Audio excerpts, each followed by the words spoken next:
Boa noite, pessoal. Será que tá dando para me ouvir?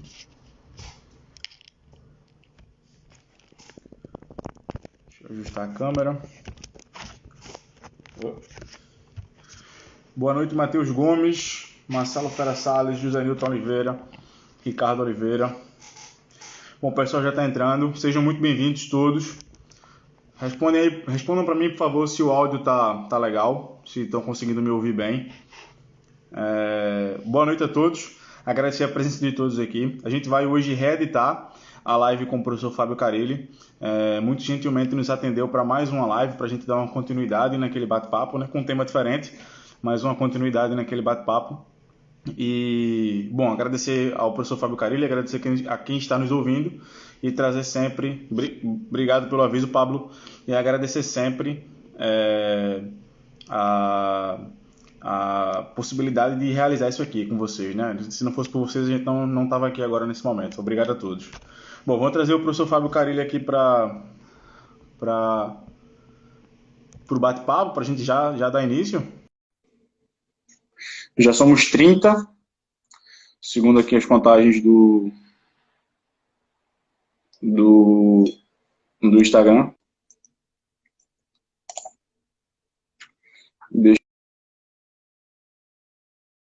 Deixa eu puxar o professor de novo aqui.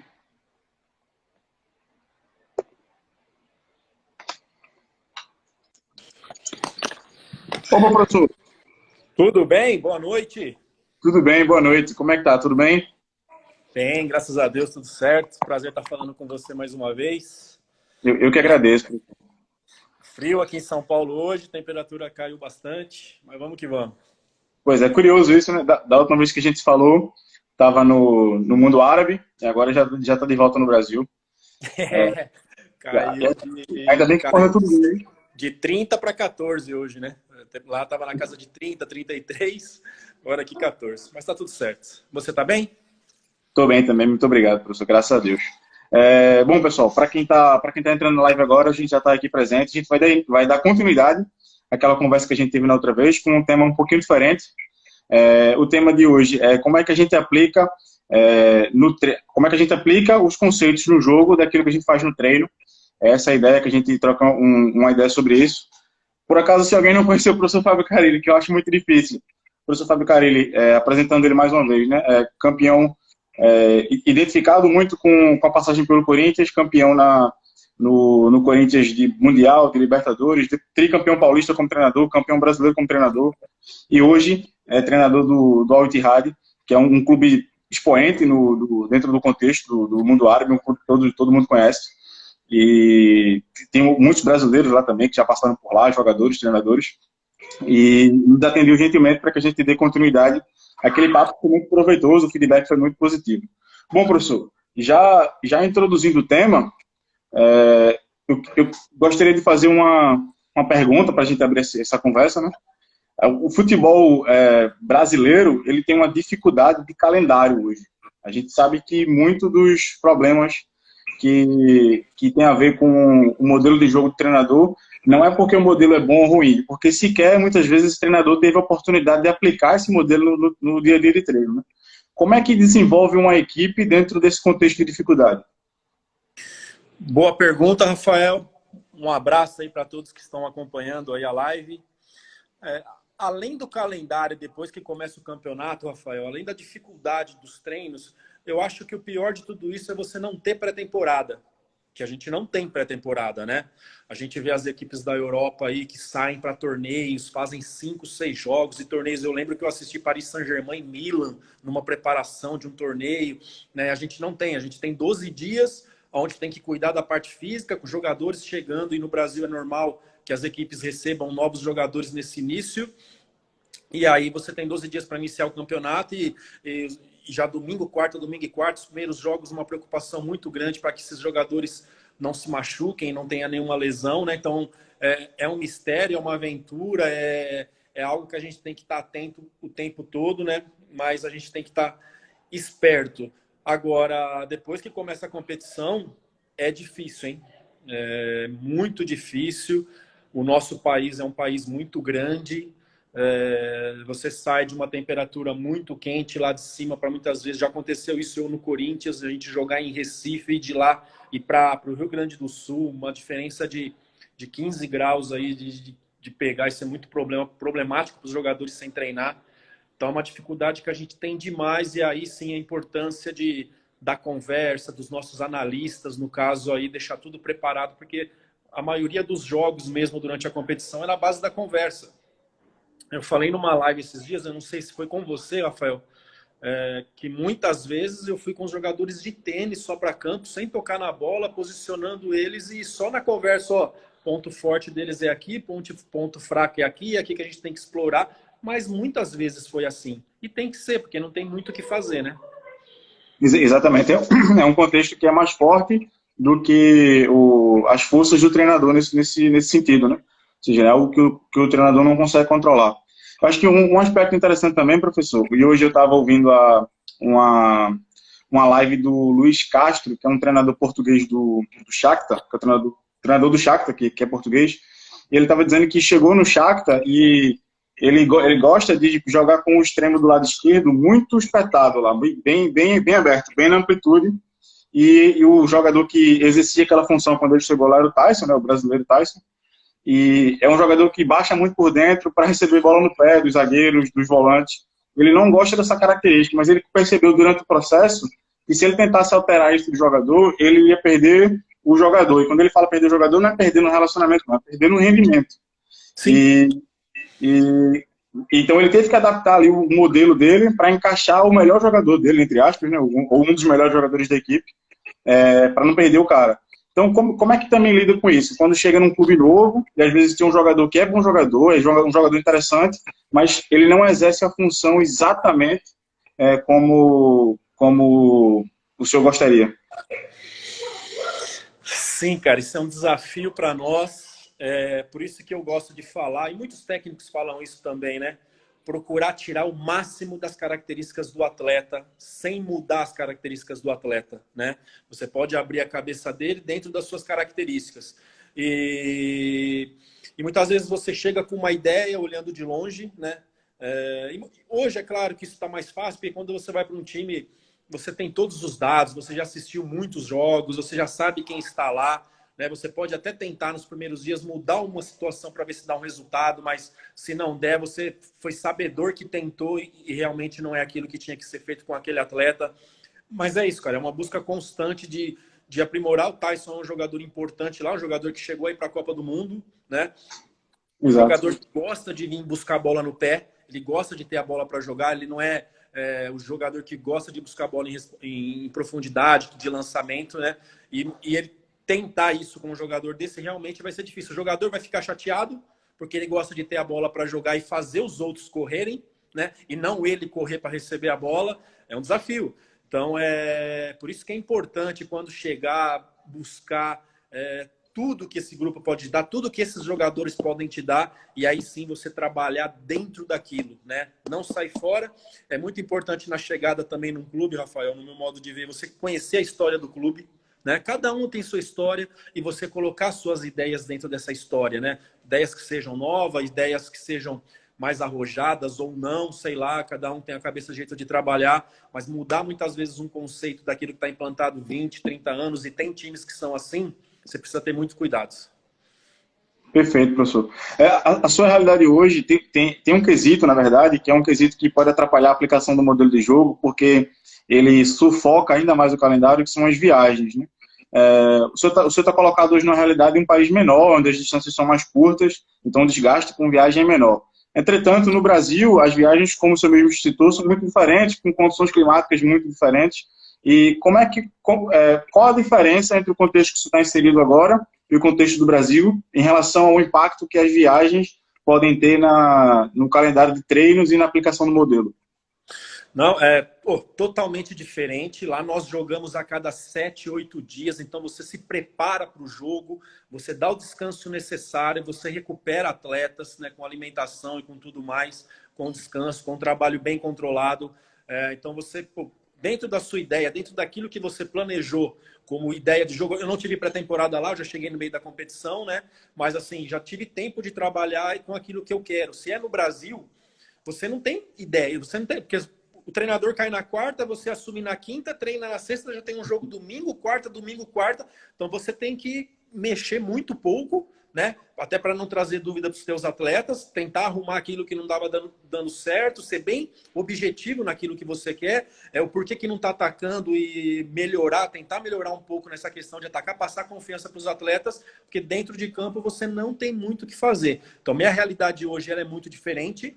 Eu tive essa experiência no Aluerda, aonde foi importante demais. Nós tivemos 45 dias de pré-temporada, fizemos 6 jogos contra a Udinese, contra a Bayern, a gente ficou na Áustria ali, fizemos 6 jogos assim que foram importantes. Os 3 primeiros jogos eu fiz testes assim na formação de jogar, porque era um time novo, não tinha uma ideia, não tinha nada, não tinha história, né? Então chegaram comigo ali cerca de 18 jogadores, com mais uns 7, 8 que tinha subido da segunda, né? Então os primeiros 3 jogos fazendo com o volante entrando para sair jogando, afundando mais os laterais, depois os 3 últimos jogos já com a ideia daquilo que a gente tinha tirado do grupo, né? Então a gente não perdeu tempo. Então fizemos 3 jogos já com a ideia para começar a competição. Isso foi importantíssimo, né?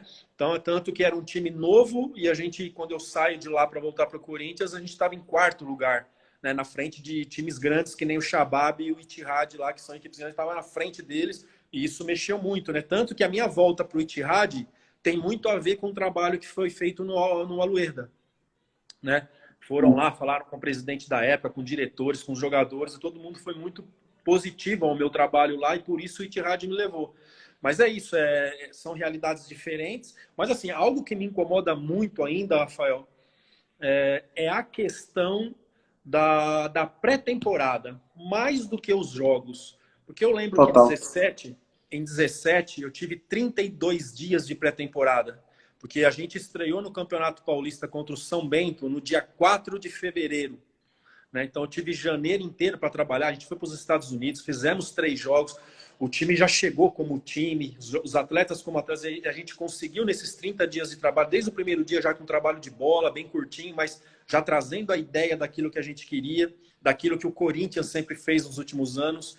Então, quando a gente fez essa pré-temporada, depois começou os jogos, mas já estava todo mundo em mente do que tinha que fazer, né? Que a gente melhorou com imagens de treino e tudo mais.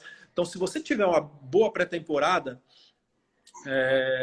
com certeza, depois você vai ter menos dificuldades. O Alex Ferguson fala num dos livros dele que chega um momento, isso na Inglaterra, em qualquer outro lugar, que você não consegue mais treinar. Então, isso tem que estar no automático, né? Você tem que o jogador olha para você, ele já sabe o que tem que fazer, onde ele errou, onde ele acertou, onde ele tem que melhorar. Então, isso parte da pré-temporada, né? Infelizmente, no nosso país, o calendário não vai dar para mexer, eu não vejo como, né? Porque é uma pena se acabar os estaduais, é muito emprego, tenho amigos aí que trabalham 4 ou 5 meses e se segura o restante do ano. Se acabar os estaduais vai ser um desemprego muito grande, muitas cidades menores, estou falando aqui de São Paulo agora, que gosta, que apoia e que paga certinho, vai faltar isso, né? É algo que tem que ser muito estudado para colocar a mão nessa questão, né? Mas é um desafio que a gente já há anos vem reclamando, então acho que a gente vai ter que parar de reclamar no Brasil e agir, né? E achar as melhores formas de fazer esses treinos, de fazer esses jogos aí de uma forma muito inteligente. Acho que esse é o caminho.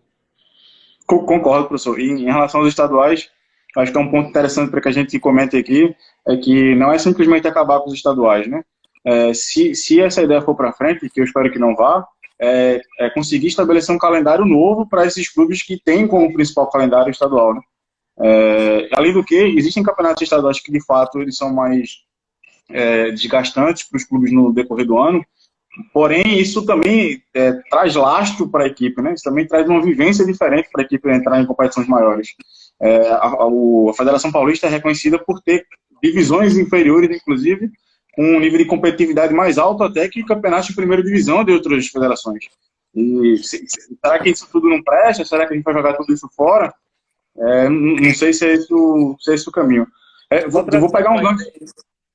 Pode falar. Pode falar, professor. Só trazendo uma ideia em cima disso, Rafael, o ano passado nós enfrentamos um time na Argentina e a gente até passou, eu não sei como, porque esse time estava liderando o campeonato argentino, já numa fase final, né, que a temporada deles termina no meio do ano, a gente iniciando ali, a gente acabou desclassificando eles nos pênaltis lá, e eu peguei amizade com o técnico, que hoje está no Inter de Porto Alegre, né? E fui conversar com ele, entender, a gente procurou saber como é que era o futebol argentino. O futebol argentino, ele não tem os estaduais, e é um turno só, né? Exato. Então, são 26 equipes que fazem 25 jogos no Nacional. Pô, eles que têm menos jogos do que nós, quer dizer, eles se preparam. Então, eles conseguem fazer com isso, Rafael, que o time que vai jogar na quarta pela Libertadores, eles fazem jogar o Nacional na sexta. Dá tempo para que eles se preparem para a Libertadores. Né? Chegam melhores. Enquanto no Brasil você joga domingo e já tem que jogar quarta. 2 dias faz muita diferença do jeito que o futebol está intenso hoje. Né? Eu acho que tem que mudar, tem que ser estudada assim uma situação de mudar o calendário do Brasil. Agora, não mexer nos estaduais. Concordo. Assina embaixo. É a minha ideia também. Professor, vou pegar um gancho numa coisa que o senhor falou antes, né, em relação ao Almeida, que ele não tinha uma cultura estabelecida, e diferente como, por exemplo, o senhor pegou no Corinthians, que a gente até comentou na outra live que o Corinthians tem uma cultura estabelecida, principalmente nos últimos, sei lá, 15 anos, né, do Mano para cá, com o Mano, com o Tite para cá, né, que a gente, inclusive, naquela oportunidade, traçou a característica de alguns atletas que são identificados com o Corinthians, né? Um volante que tem mais características de infiltração, como foi com o Elias, como foi com o Paulinho, um lateral direito mais base, né? Como foi o Alessandro, depois como foi o Fagner também, enfim. Qual a diferença de pegar um clube, ou seja, é mais fácil ou mais difícil pegar um clube que não tem cultura, porque é um clube que não tem cultura anterior. E quando eu falo que não tem cultura, eu não estou falando de maneira pejorativa, né? É uma constatação. Porque ele não tem referências, ou seja, se eu não tenho uma cultura estabelecida, eu não tenho referências para onde ir. Por outro lado, eu tenho mais liberdade, né? Quando a gente pega um clube que é como o caso do Corinthians, é um clube que tem referências, que tem uma cultura estabelecida, porém, se eu tentar ir contra a cultura, eu posso ter mais dificuldade, né? Ou seja, qual o tipo de contexto que o senhor acredita que é mais fácil ou mais difícil? Com certeza é iniciar uma ideia, né? Porque chegaram jogadores sauditas ali que a gente não sabia, não tinha vídeos, não tinham nada, eram informações daqui, dali. A gente, hoje que a Arábia Saudita está mais aberta a informações, né? Antes era muito difícil, com os estrangeiros que chegaram. Então fui moldando a ideia em cima dos estrangeiros, que eu conhecia bem. Né, o meu meia, que era o Chola, que é um meia que estava no La Coruña, então a gente conseguiu muita coisa dele. Aí levei Marcos Guilherme, que a gente já conhecia bem, atacante de profundidade, o Otero, que gostava de vir para dentro e que bater muito na bola. Consegui trazer o Renato Chaves, que tem que ser com uma linha montada, né? Porque o Chaves é um zagueiro mais posicional, não é o zagueiro de ficar saindo tanto dali. Então a gente foi começando a criar. Aí chegou um lateral esquerdo chamado Zuri, que já foi da seleção, 1,86 m, bem fazendo linha de 4 mesmo por trás. Então, assim, a gente começou a desenhar o time, né? Mas, assim, quando você já tem uma referência e esse clube tem condições de buscar jogadores para aquilo, facilita muito. Então, o nosso trabalho no Corinthians ali, e a maioria dos anos foram de sem dinheiro, né? Então, da gente, modo de dizer, né, de cavucar mesmo para ir atrás desses jogadores. Então você já sabia, né, independente do valor dele, independente de onde jogava, o que a gente precisava para aqueles setores. E com isso você minimiza os erros. Né? Já tem uma filosofia implantada e o melhor, né, uma filosofia vencedora. Né? Não é que foram 12 anos aí que eu vivi ali, foram 12 títulos em um pouquinho mais de 10 anos, quase 11 anos assim. Então, quer dizer, é vitorioso. Né? Títulos de expressão, 3 brasileiros, Libertadores, enfim, todo mundo já sabe dessa história. Então, com certeza, isso facilita muito, né? Então, se eu sou contratado para um time desse, eu já sei como que é e o clube me dá liberdade de trazer jogadores, eu já tenho mapeado aqueles jogadores que vão para isso. Né? Iniciar, na teoria, na pré-temporada, ela pode te dar um resultado, mas depois ali no campeonato ela não pode não ser a realidade quando o campeonato começar e você perder muito tempo e ter que recomeçar dentro de uma competição. Né? São 2 desafios. É gostoso você ver aquilo que eu vi no Aluer da lá, aquilo que você implantou e deu certo e o time fazendo bons jogos e sempre na parte de cima da tabela por ser o primeiro ano. Um primeiro ano que o Campeonato Saudita podia contratar 7, então ele ficou forte, né? Ficou forte a gente na parte de cima. Então isso, pô, te dá assim uma alegria imensa, não só para mim, mas para a comissão toda, né? Que a gente acreditou naquilo, aquilo deu certo, mas nem sempre dá certo. Então quando você consegue fazer isso, essa situação do Corinthians é muito melhor. A não ser, né, Rafael, que você vai para uma equipe com potencial muito grande financeiro e quer mudar tudo e vai buscar que nem um City, que nem não sei quem, e muda, porque pode mudar e você vem com uma garantia de trazer os melhores jogadores do mundo e você já tem um resultado muito rápido. Mas na nossa realidade aqui, eu não sei se isso possa acontecer assim de um modo muito fácil. Pois é, o seu exemplo usou o exemplo do City, o Corinthians é uma cultura vencedora, né? Ou seja, tentar quebrar com algo que está estabelecido, que ganha, que traz resultado, é difícil de fato. E o City, quando o Guardiola assumiu o City, apesar de ter ali um título em inglês, não tinha um lastro histórico muito relevante nesse sentido, né? Não tinha não tinha títulos de expressão, não tinha ali um contexto que desfavorecesse a troca da cultura, né? Eu fiquei ouvindo a sua resposta sobre o Almeida, eu fiquei pensando que a margem de erro para conseguir contratar um atleta, nesse caso, ela é muito maior, né? Ou seja, a minha capacidade de errar é maior porque, como eu não tenho referências, eu não sei qual é o jogador que vai encaixar naquele contexto ou não. Tem jogador bom que não vai se encaixar no contexto, e aí eu já consigo mapear e dizer, opa, esse cara aqui para esse contexto não serve. Mas tem jogador bom aqui, eu não sei se ele vai. Como eu não tenho referência no meu contexto, eu não sei se ele vai dar certo ou não. Então a interrogação se torna maior, né? Com certeza, Rafael. Que nem falando assim de referências, né? Eu sou muito apaixonado pelas linhas defensivas de Portugal, tá? Então, o Porto, o Benfica, que eu acompanhei muito o Luizão, aí teve um período que o Corinthians tentou trazer o Luizão e eu fiquei olhando bastante. Então, aquilo ali, quantos anos que eu já estou vendo essas equipes fazendo isso, com poucas mudanças. E essas mudanças são realmente pelas características dos jogadores que são contratados muitas vezes. É um lateral que sai um pouquinho mais, é um que fica um pouquinho menos, mas não muda a ideia. O que vai mudar essa ideia são as características do jogador. Porque tem coisas que você não consegue tirar de uma vez de um jogador. Né? Se esse cara é lateral base, o outro que você queira trazer, ele sai, por mais que ele queira ser base, vai ter os momentos que ele vai sair, é dele, né? É do intuito dele, né? Da característica dele, daquilo que fez ele chegar num time que nem um Porto, que nem um Benfica. Então isso é muito legal. A questão das mudanças aí, elas têm que ser compradas por todo mundo, né? Elas vão existir as dificuldades. Todo mundo demora 9 meses para nascer, né?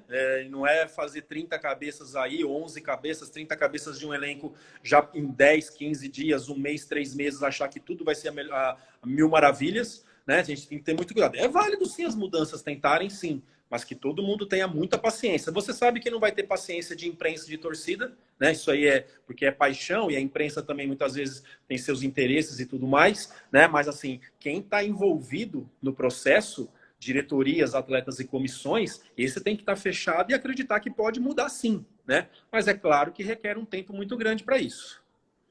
Pois é. O senhor comentou sobre as linhas de 4 portuguesas, né? São geralmente com um lateral que sai, um lateral base, né? Na maioria das vezes. Quais são outras referências que o senhor traz de outros contextos para o seu modelo, para o seu trabalho?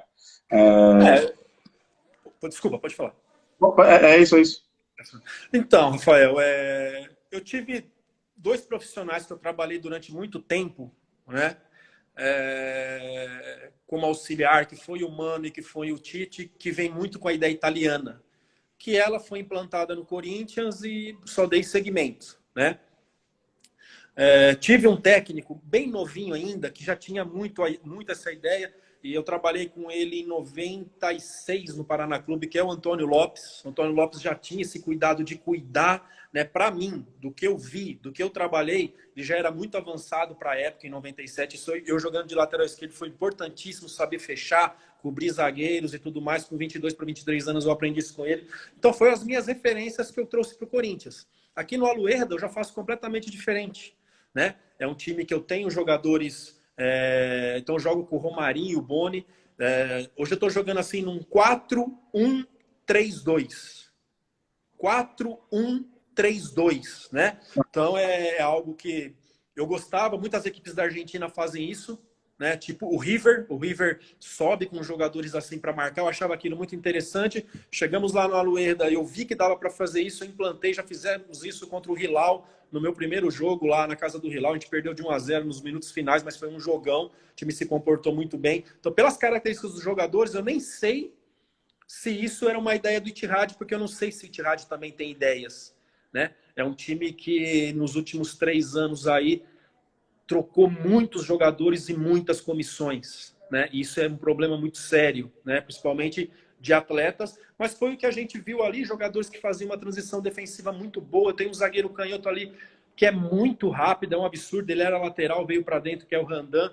Então já mudei lá, né? E quero implantar isso, é minha busca agora, se realmente acabar a temporada lá, que a gente não tem essa confirmação, é montar, é trazer uns 3, 4 jogadores dentro dessa ideia que eu já tô querendo, né? Esse 4-1-3-2, esses jogadores de dentro fazendo o balanço para fechar junto com o outro volante e liberando o outro do outro lado. Enfim, é uma coisa que está tudo na minha cabeça. Então essa, já tenho todo o planejamento de buscar jogadores para que a gente possa fazer isso.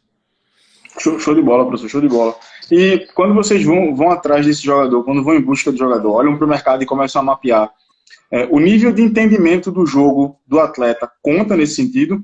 Ou seja, um atleta que ele tem uma capacidade de entendimento daquilo que é o seu papel no campo, as suas funções, tem um impacto na hora de trazer, ou, por exemplo, eu estou em dúvida entre 2 jogadores que têm um nível muito parecido, mas esse cara aqui, eu vou conseguir acelerar um processo com ele porque ele tem um entendimento de jogo maior. Isso pesa na avaliação ou não entra, não é um critério?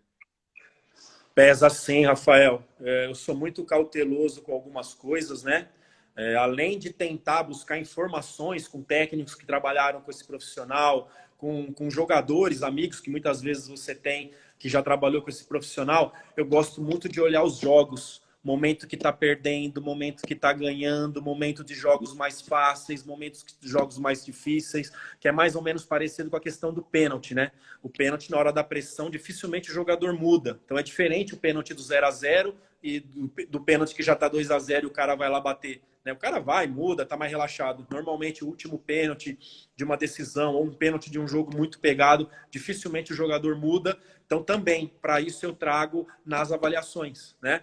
Então é uma busca constante. Não tomo decisões, se eu estou em dúvida com alguns jogadores, só no olhar, né? Então é de olhar jogos pressionados, jogos que saíram atrás, jogos que saíram na frente, ver o comportamento dele no campo, né? Isso é muito importante. E também as informações de profissionais que já possam ter trabalhado com esse jogador. Show de bola. E aí, professor, eu vou voltar um pouquinho no tempo e pedir para o senhor fazer uma reflexão de atletas que o senhor tenha trabalhado e que eles, de fato, impactavam muito no campo do ponto de vista de entendimento. E vou inclusive, citar situações, exemplos, né? Imagina, chega no intervalo e é um jogador de dentro de campo, que é um jogador de nível de entendimento mais alto, ele chega no ouvido do professor, olha, essa situação aqui está acontecendo, a gente está sofrendo a inferioridade nesse setor por isso. Ou seja, que eram atletas que lhe ajudavam a tomar a decisão, que traziam informação lá de dentro, né? Quais atletas você tem na memória que lhe ajudavam nesse sentido? Infelizmente está acabando esses tipos de jogadores, essas lideranças, né? Vou falar só do Corinthians. Eu era um atleta assim já para o final de carreira. Quando eu coloco na minha cabeça em 2000 que eu já queria seguir na área técnica, eu mudei muito a minha forma de pensar e de agir dentro de uma ideia do técnico, né? Então joguei até 2007 assim, já sendo essa pessoa dentro de campo. Mas o Corinthians ali, eu vou falar só do Corinthians, muitos jogadores, cara, e isso fez do Corinthians vitorioso, né? William Capita, 2009, com o Mano, e o Mano trouxe do Grêmio porque já sabia da importância dele. Depois, talvez eu pule alguns jogadores, tá? Porque foram tantos nesses 9 anos, quase 11 anos de Corinthians.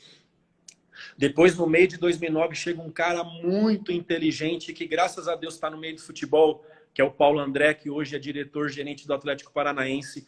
Um cara diferenciado, assim, por ter sido jogador, assim, um cara inteligente que já olhava e com certeza já está se dando muito bem, né, no Atlético Paranaense ali. E que bom para nós ter o Paulo no meio, trabalhando. Fábio Santos, outro jogador muito inteligente. Alessandro.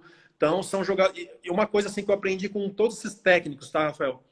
Principalmente intervalo de jogo, assim, ou pós-treino, um treino que você faz que não ficou como você queria, trazer algumas referências. Pô, o que aconteceu? Por que esse treino não foi bom?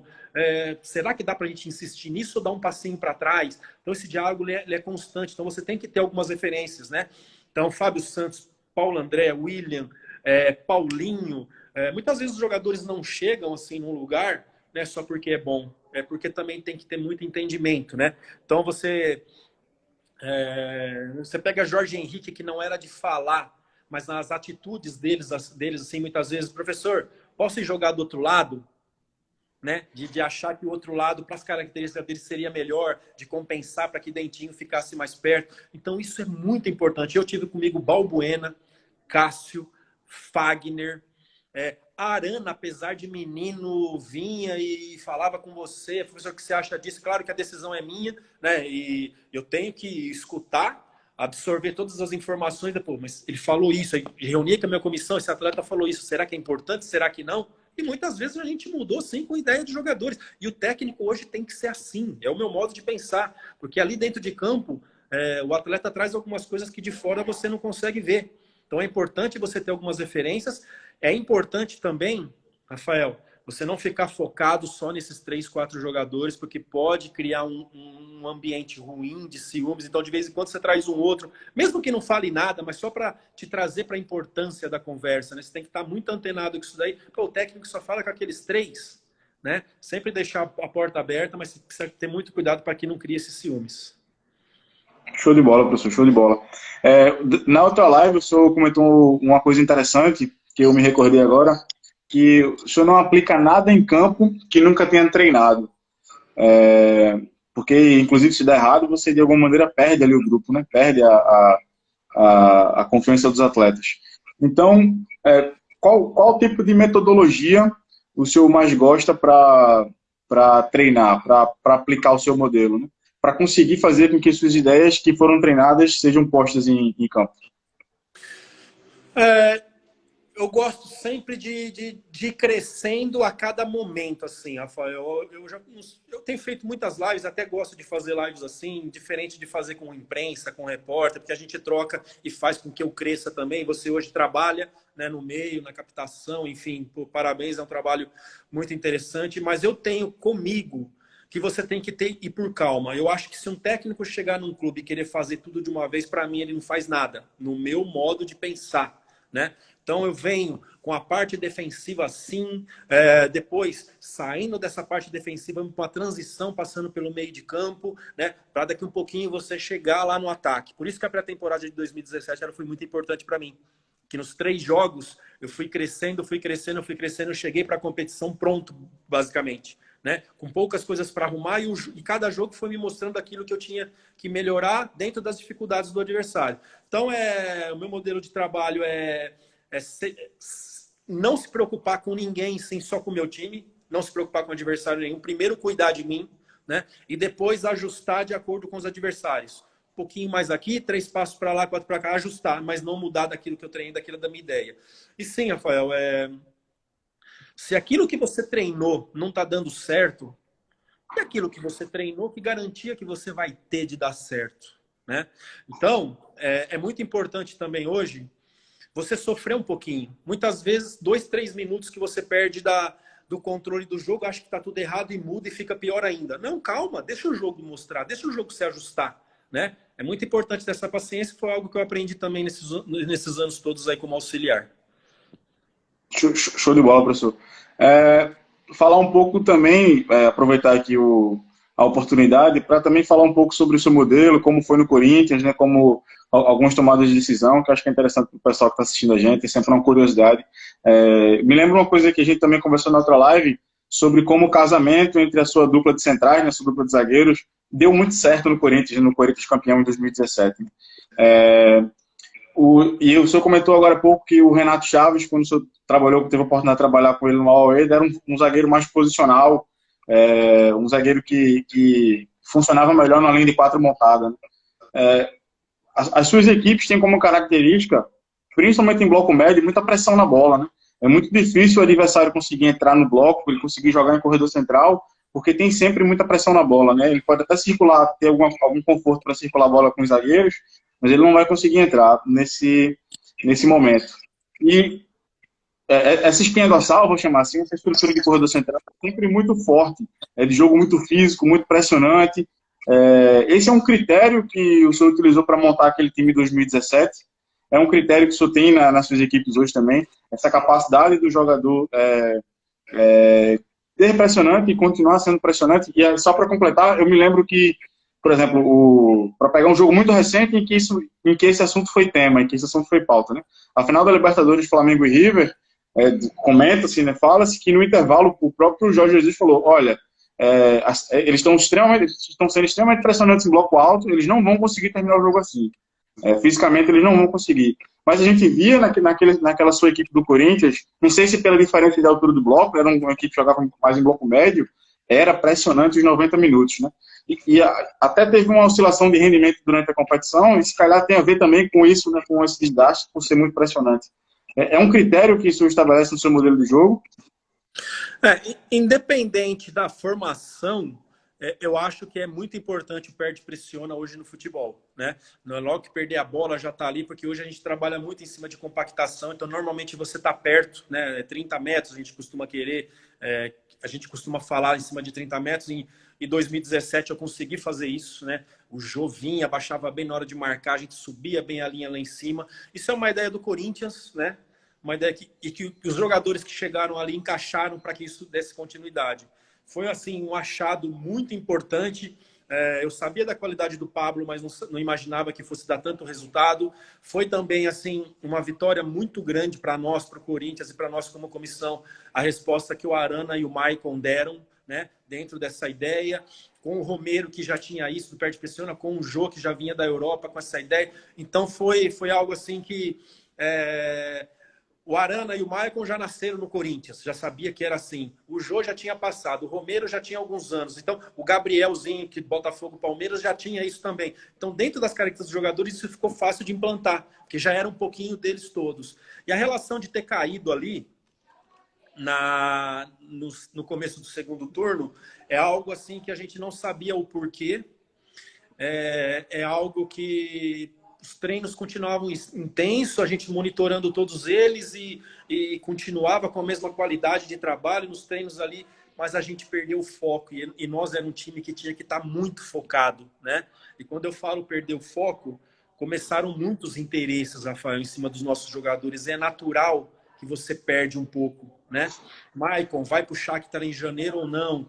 A família do Arana já estava na Espanha vendo casa no meio do ano, porque no final do ano ele já estava vendido. O Jô com possibilidade de voltar para o Napoli, uma proposta do Napoli por tudo aquilo que já tinha passado na vida dele anos atrás, né? Pô, de repente o Napoli, uma Itália. O Pablo fica, não fica. Enfim, então o Rodriguinho vai para a Turquia ou não? Os caras da Turquia tiveram no CT do Corinthians para levar ele. Então a gente perdeu um pouco, né? E é natural, nós somos seres humanos. Né? A gente tem que entender que jogador é ser humano como qualquer um. Tem sentimentos, tem problemas, tem tudo. E quando vem isso, né? Pô, começou um monte de coisa na minha cabeça com 6 meses de técnico, né? E 6 meses de técnico, apareceu a situação de Bordeaux da França, mas eu não podia ir por questão das minhas licenças, nem deixei andar, não sei se ia chegar uma proposta oficial. Mas, caramba, já um Bordeaux da França, e situações de China, e situações... Mexe, somos seres humanos. Aí quando a gente focou, que as coisas meio que se resolveram, a gente voltou a fazer uma parte final mais concentrada e os resultados vieram, né? O Corinthians, nesse tempo todo, meu lá no Corinthians, sempre precisou estar muito concentrado, Rafael. Muitas vezes não eram os melhores times, mas era uma equipe que dentro de campo sabia o que faziam, os caras assim, com perfil de vencedor. A Libertadores de 2012 não era um timaço, né? Era um time aguerrido, né? Era um time que não tinha um craque, mas era um time aguerrido, que os caras com muita personalidade, um cheiro de título, né? Muitos caras vitoriosos naquele time, e fez com que o Corinthians tomasse 4 gols numa Libertadores, né? Em 16 jogos até a final do Mundial, tomou 4 gols. É uma forma invicta, Libertadores invicta e mais 2 jogos lá que acabou sendo invicto. Então, isso é do Corinthians. E você vem buscar a época de Neto também, em 90, não era o melhor time o Corinthians. mas era um time que era concentrado dentro de campo, jogava sem 9 também, o Neto era o mais avançado, né, e acabou tendo o primeiro título brasileiro. Então foi isso, cara. A gente perdeu um pouquinho, mas isso é normal, porque todos nós somos seres humanos. Essa característica de jogador, eu acho que dá muito certo com o perfil do Corinthians, né? A gente olha, inclusive, para aquela equipe, tinha o Romero de um lado, tinha o Gabriel, tem jogadores que têm como principal característica essa doação, essa intensidade sem bola, essa capacidade de pressionar pós-perda, essa capacidade de subir uma pressão se você precisar. São caras que têm um perfil competitivo muito forte, né? E eu acho que esse perfil, em determinada medida, ele faz parte do DNA do Corinthians, né? Faz parte daquilo que a gente conversava anteriormente sobre a cultura do clube, né? Em 2017, em 2017, algo que acabou sendo muito importante para nós, e a gente só vai dar valor depois, né? A gente... Né? Fábio, longe disso. Mas a gente perde para o Inter de Porto Alegre na Copa do Brasil nos pênaltis. Então já saiu a Copa do Brasil da frente. E a gente perde para o Racing, se eu não me engano, a Sul-Americana. Né? O jogo que deu briga lá na Argentina, que a gente empatamos 1-1 em casa, empatou 0-0 lá, ficamos fora. Né? Mas me tirou 2 competições da frente, aí eu comecei a ter semanas para trabalhar naquele período. Né? Consegui recuperar os jogadores que já estão numa fase final de ano, onde é um problema maior para os brasileiros, porque por conta que chega a 70, 76 jogos, 80 jogos, muitas vezes chega num ano. Né? O ano passado o Corinthians, se eu não me engano, fez 76 jogos. As equipes de Portugal, as que jogam mais, 56, 55 por aí, né, Rafael? Então, nessa média, sim. 20 jogos num ano, você diluir isso, te ajuda demais. Então, acabou sendo importante. Como eu falo também que em 2012, e conhecendo o Tite, quando a gente sai nas quartas de final para a Ponte, ela foi muito importante para a sequência da Libertadores. Porque se passa para a semifinal e entrar em clássico, o Tite não ia ficar descansando os jogadores pensando na Libertadores. Né? E eu também não, pô. Vou jogar contra os grandes, semifinal de Paulista, então talvez aquilo ali poderia ser muito ruim. Então, aquela eliminação, que é claro que a gente não queria, a gente entendeu ali na frente o porquê que ela foi tão boa. Né? Então tem coisas que acontecem aqui que você fica chateado, e foi 17 assim, que ali na frente você vai saber o porquê. Né? Tem um propósito muitas vezes das coisas. Exato. Eu estava lhe ouvindo falar e lembrei de uma frase que o professor Tito fala muito, né? Que ele fala nas coletivas de imprensa, que ele diz assim, o resultado, ele pode até jogar de forma resultadista, né? Pode até me fazer ganhar hoje, mas não me garante ganhar amanhã. O desempenho, quando a minha equipe desempenha bem, eu posso não ganhar hoje, posso não ganhar amanhã. Mas provavelmente eu estou mais próximo de ter ali uma sequência de vitórias, de conseguir engrenar. E eu concordo muito com essa ideia. Eu me lembro muito que o Corinthians, nessa oscilação, né, no início do segundo turno de 2017, teve jogos que jogava bem, continuava tendo uma curva de rendimento boa, mas o resultado não era positivo. Então é necessário ter muito discernimento para entender que está no caminho certo, apesar dos resultados negativos. Eu me lembro de um jogo, se não me engano, foi contra o Vitória ou contra o Atlético Paranaense, não tenho certeza. No 17? 17, sim. Atlético Goianiense. Perdemos com o escanteio do Gilvan. A gente não saiu da área do Atlético Goianiense e eles ganharam o jogo de 1-0. Foram mais de 30 finalizações, o goleiro foi o melhor em campo, bola na trave. Aí que eu te falo, Rafael, uma coisa que é muito importante, né? É muito importante para técnico, assim, comissão, olhar rendimento e não resultado. Eu quero falar isso outra vez. A gente ganha um jogo contra o Grêmio em Porto Alegre de 1-0, onde o Grêmio não saiu da minha área. Você ganha, você fica muito feliz pela vitória, mas você sai preocupado pelo rendimento. E esse jogo parecido, que nem esse do Atlético Goianiense, você sai chateado com o resultado, mas feliz pelo rendimento.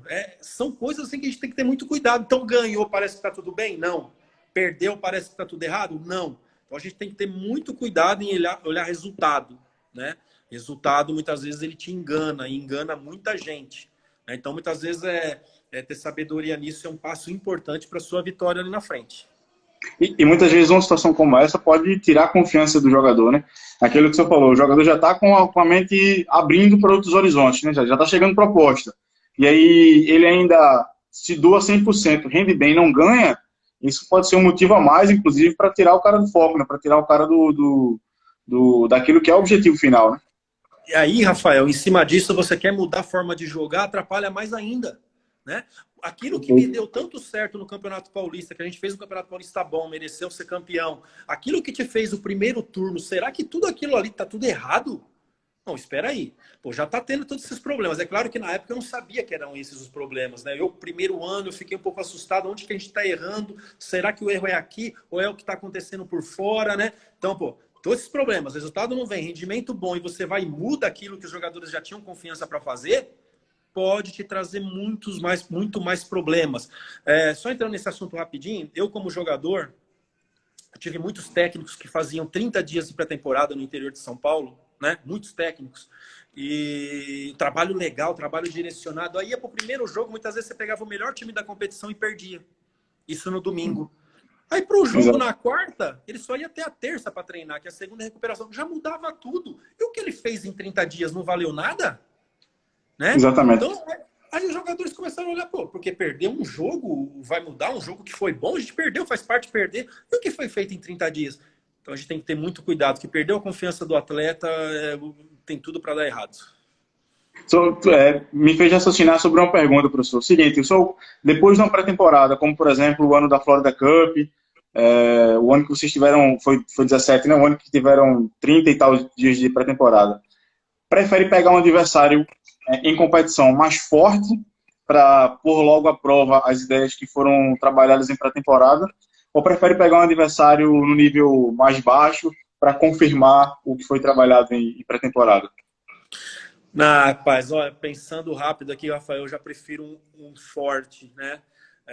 Falando da Florida Cup, nós tivemos 2 jogos lá e foi Vasco, nosso primeiro jogo 4-1 e depois 0-0 com o São Paulo. A gente perdeu aquele torneio para o São Paulo, né? Do Rogério Ceni. Ali estabeleceu uma aproximação minha com o Rogério e depois a gente fez um jogo chato, cara, onde eu errei a mão, né? Que foi a Ferroviária em casa, uma semana antes de estrear na competição, eu acho, e eu não dei muita importância para o jogo e treinei muito forte com os caras até o jogo e fiz cada time 45 minutos e os caras foram para campo e não conseguiram. Eu devia ter tirado um pouco o pé para que eles estivessem mais leve naquele jogo e ganhassem confiança. Mas ainda bem que eu tinha um time experiente, né? O Balbuena já com seleção, o Jô, Rodriguinho, enfim, Jadson, os caras. Não, Jadson chegou depois, desculpa. Eu já tinha um time assim mais experiente, assim, que não sentiu tanto, mas aquele foi um aprendizado para mim. Eu podia ter diminuído os treinos para que eles chegassem inteiro, né? Então, assim, mas pensando rápido e lembrando dos outros anos que o Corinthians foi para a Flórida e que eu acompanhei, sempre foram confrontos fortes e com equipes melhores preparadas. Eu lembro que o primeiro ano foi o Colônia e o Bayern, se eu não me engano, lá. E os caras já em meio de temporada, em janeiro, e a gente iniciando com o Tite ali um trabalho, já foi... perdemos de 1-0 para o Colônia, se eu não me engano, ganhamos de 3-1 do Bayern, sabe? Já foi time que já te colocou na dificuldade. Acho que quanto antes você ter as dificuldades, melhor é para você, enquanto antes, acelerar o processo daquilo que você quer. Eu lembro que também como jogador, e até como auxiliar, muitas vezes, vamos pegar um time de terceira divisão, aí esse time vai lá, você ganha de 5, 6, 7, tua defesa não é exigida, e aquilo te engana, te mascara. Nossa, o Corinthians ganhou de 7 de um time da quarta divisão.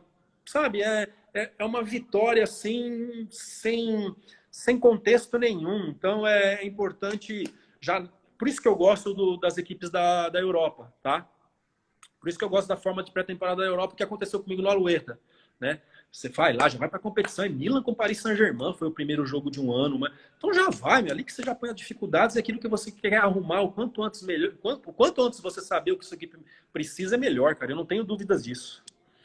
Eu fiquei pensando aqui, o Bayern de Munique, né, se dá o luxo, entre aspas, de conseguir no meio do campeonato fazer uma intertemporada, né, fazer um intercâmbio.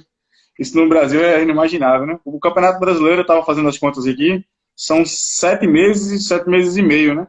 De competição, jogo quarto e domingo, misturando com o pico de Libertadores, com o pico de Copa do Brasil, quando eu falo pico, é pico competitivo, né? De Libertadores, de Copa do Brasil, Sul-Americana.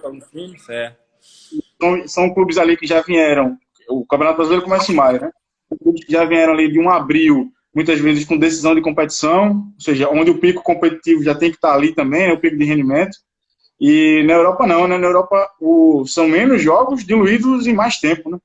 Então, deixa eu contar uma historinha só dessa, Rafael. Em 17 a gente é campeão paulista contra a Ponte. E você não tem como segurar. Os caras saíram e fizeram o que tinha que fazer. Quem bebeu, bebeu. Enfim, festa, decisão, título. Principalmente para nós ali. Muitos jogadores acreditados, caso de João, enfim. Afirmação de Balbuena de muita gente. E na sequência, na quarta, isso foi no domingo com a Ponte. Na quarta a gente tinha a Universidade do Chile, lá no Chile. Né? Aí eu me preocupei com o quê? Vamos viajar na segunda para o Chile, seguro os caras na segunda e na terça. Aí meu presidente, o Roberto, que é uma pessoa que eu sou muito grato, né? E foi uma parceria muito legal, o Roberto de Andrade. Fábio, a gente vai ter que viajar na terça porque a gente vai ter que participar da festa da federação na segunda. Aquilo eu fiz assim na cadeira, ó. Meu Deus do céu! Aí o que aconteceu? Fomos para a festa da federação, consegui fazer com que os caras dormissem no CT depois da festa, de buscar o troféu lá, para o nosso voo sair na terça de manhã para jogar na quarta. Rafael, você não acredita, cara. Eu nunca fui tão preocupado com um jogo que nem eu fui com esse. Mas chegou lá, o time jogou tanta bola, a gente ganha de 2-1. O time tava solto, cara, sabe? Tirou peso, né? E eu preocupado com o que eles tinham aprontado na noite de domingo para segunda, a maioria deles. Eu fui, pô, esse jogo não vai ser fácil. Eu falando pro Roberto, meu presidente, esse jogo não vai ser fácil. O time jogou demais, cara. Ganhou de 2-1 lá e podia ter ganho de monte, né? Então são coisas que a gente não explica. Mas é em cima do nosso calendário. Isso que eu quero dizer. Foi campeão no domingo, já jogou na quarta e a gente voltou para um jogo chato contra o Chapecoense, onde a gente empata na estreia do Brasileiro em casa, né? Então já começou aqui no Brasileiro, não vai ser assim, mas é o nosso calendário, não tem muito o que fazer. Pois é, e chega a ser cruel com os jogadores, né? Ou seja, o cara foi campeão no domingo, na quarta-feira ele já tem um jogo importante, competição internacional, ou seja, ele não tem o direito nem de comemorar o êxito do próprio trabalho, né? De fato, É aquela coisa, né, Rafael, de muitas vezes, do relaxamento natural. Somos seres humanos. Pô, fui campeão. Né? Você sentar um pouquinho, curtir aqui. Pô, fomos campeão. A gente tem alguns jogos aí que pode dar errado, mas vamos ser lembrados por esse título que aconteceu uns dias atrás. Algo natural, porque são seres humanos, mas a resposta daquele grupo ali foi muito boa, né? Eu lembro que eu sofri muito no segundo tempo da Chapecoense. A Chapecoense mereceu ganhar o jogo, mas porque eu fiquei sem perna.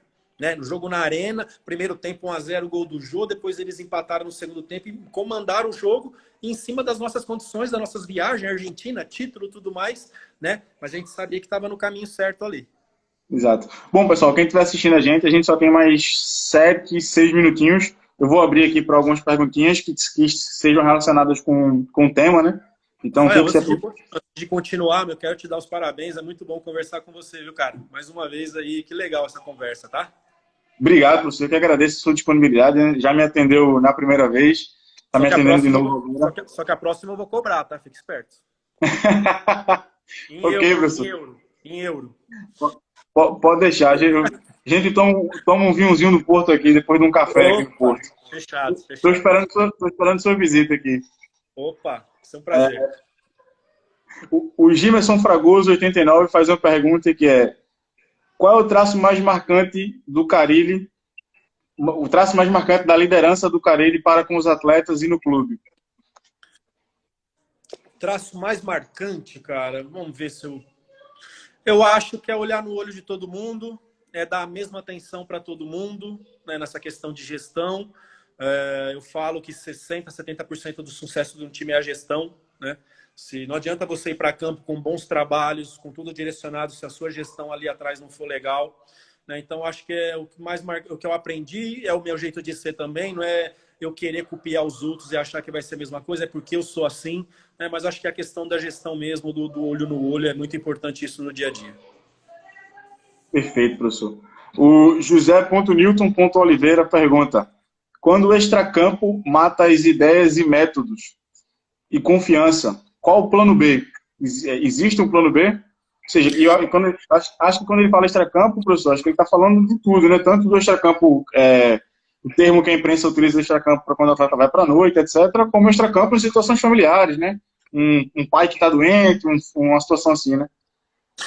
Por isso que é importante, por isso que eu digo que manutenção de técnico, manutenção de elenco, ela é muito importante, desde que seja um trabalho bom, Porque é o dia a dia que vai te mostrar quem é quem, você saber como abordar um, abordar outro. Mas o mais importante para isso, principalmente para a questão extracampo de quem não se cuida, é quando você tem um elenco muito forte. Quando esse elenco é competitivo e ali um buscando o espaço do outro e tem qualidade para tirar o espaço do outro, os jogadores ficam mais espertos. Já tive experiências disso, por isso posso falar. O familiar já é mais difícil de você tocar, né? E muitas vezes o cara é fechado, você não sabe realmente o que está acontecendo.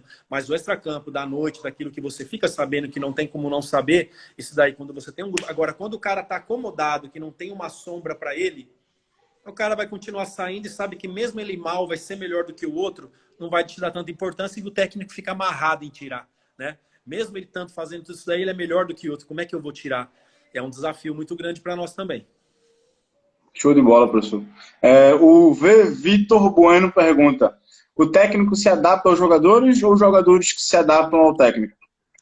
Boa pergunta. Primeiro, o técnico tem que se adaptar aos jogadores, né? Que entra muito do que você falou aí do Tyson, de querer mudar umas características. Primeiro, você tem que chegar ali. Muitas vezes, a maioria das vezes, você já chega com tudo que você quer sobre o atleta, porque hoje está muito fácil as informações falando de Brasil, né? Para depois sim os jogadores virem para a tua ideia. Se você entrar em choque com aquele grupo logo de cara, não pode ser bom, né? A não ser que os resultados apareçam, tal, mas a maioria das vezes não aparece. Então você tem que seguir mesmo uma linha e aos poucos colocando as suas ideias. Show de bola. Deixa eu ler aqui mais uma pergunta. Deixa eu ver aqui. Vou achar aqui mais uma pergunta, professor. Bom, eu tinha achado uma pergunta interessante aqui, estou tentando achar aqui novamente. Ele fala sobre... Quantas pessoas estão participando nesse momento? Consegue saber? A gente está com 148 e a gente teve um pico de 192, né? Até onde eu acompanhei. Achei aqui a pergunta do Marcelo Júnior, 47. Ele diz: professor, se eu pudesse dar um conselho para quem está começando como treinador, qual seria esse conselho? Ele complementa, né? Formação, curso, o que fazer? Tudo é importante, mas principalmente o dia a dia, né? Acredite nas suas convicções, tenha pessoas de confiança do teu lado, né? Consiga ser o máximo transparente possível para os seus atletas daquilo que você quer. Isso aí é meio caminho andado, né? Não queira inventar, querer que o seu grupo de jogadores faça uma coisa que é porque você gosta, mas esse grupo não pode te dar aquilo. Acho que esses aí são os princípios para você iniciar um bom trabalho, né? Eu gosto do 3-5-2, mas se esse time não te dá 3-5-2, não fica batendo nessa parede aí que pode ser problema, né? E seu trabalho pode ser muito curto. Então é isso, é estudar, ler. Hoje eu busco muita leitura sobre gestão, né? Que eu acho que isso é muito importante. Já falei de um livro do Alex Ferguson sobre gestão, capa branca, não me lembro o nome, muito bom. Essas são as minhas buscas e é isso que eu indico também. Boa, professor. E a última pergunta aqui do pessoal que está nos assistindo, o Bruno Andrade, 1497, pergunta: qual o jogo mais marcante como técnico no Corinthians? O mais marcante é o que mudou minha história, mudou a minha vida, mudou a confiança dos jogadores, de torcida, de imprensa, começaram a olhar diferente. Foi o jogo do Palmeiras mesmo, né? A vitória num clássico, 1-0, com o segundo tempo, o Gabriel expulso errado no finalzinho do primeiro tempo, e a gente ter a superação ali de ir buscar a vitória no final, ser premiado com uma vitória no final, é claro que é o jogo mais marcante da minha vida. Show de bola, professor. Bom, a gente só tem mais 2 minutinhos. Eu vou lhe agradecer demais, mais uma vez, por me atender, né, para que a gente faça essa segunda parte da live. Acho que foi um bate-papo muito interessante, muito enriquecedor para quem nos assistiu. O professor emprestou para a gente todo o seu conhecimento. E eu vou pedir da outra vez, eu pedi para o senhor citar um jogador que tivesse lhe marcado, né? O senhor falou do Ronaldo Fenômeno. Agora eu vou pedir para que o senhor cite ou uma literatura ou um treinador que seja referência para o senhor. Ou as duas coisas, se quiser também. Quem manda aqui é o senhor. As referências minhas, a referência maior minha mesmo assim, pelo tempo que eu trabalhei, que eu aprendi, que eu vi que deu resultado, foi o Tite, né? Um cara que, humano também, muito importante nas duas passagens, assim, mas o Tite foi o que eu fiquei mais, e foram mais de 5 anos, né?